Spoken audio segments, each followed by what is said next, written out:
नमः कामधेनवे सर्वकामप्रदायिनी पावनं पापनाशाय गोमार्त गृहमेधिनाम।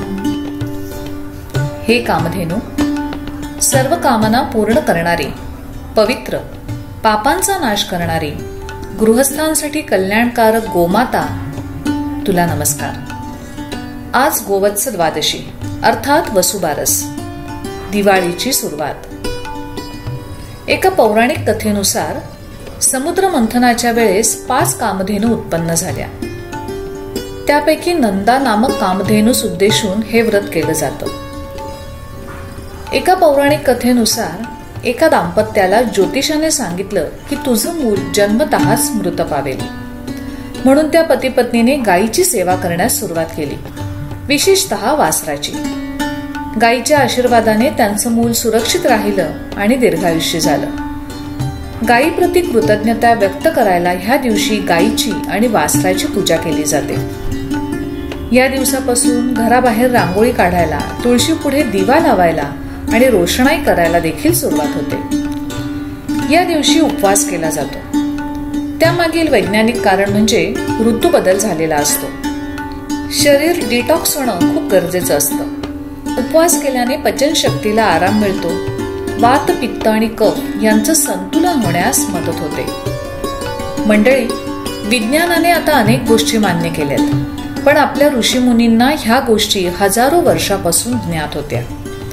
त्यामुळे आपल्या संस्कृतीतील सण हे ऋतुचक्राशी निगडीत आहेत आणि अध्यात्माबरोबरच त्याला विज्ञानाची जोड देखील आहे।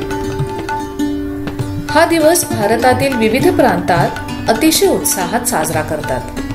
महाराष्ट्रामध्ये गायीची विधिवत पूजा केली जाते। तिला भाकरी आणि पुरण यांचा नैवेद्य दाखवला जातो। गुजरातमध्ये वाघबारस किंवा वसुधारस ह्या नावाने हा सण साजरा करतात। काही व्यापारी वर्गात हा दिवस आर्थिक वर्षाची सुरुवात असते। राजस्थान आणि उत्तर प्रदेशमध्ये गोवत्स द्वादशी या नावाने हा सण साजरा करतात। शेतकरी वर्ग गोधनाची पूजा करतात। गोमातेची मूर्ती प्यारी, पूजा तिची करावी न्यारी।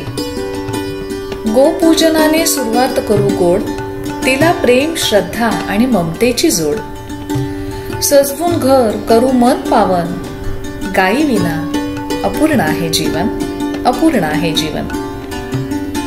मंडळी, आजपासून चालू झालेल्या दीपोत्सवाच्या सर्वांना तेजोमय शुभेच्छा।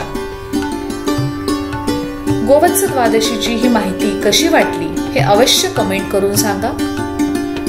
त्याचप्रमाणे तुमच्या वसुबारसेच्या आठवणी, तुमच्या भागात साजरा होणारा हा उत्सव ह्याविषयी देखील नक्की माहिती शेअर करा।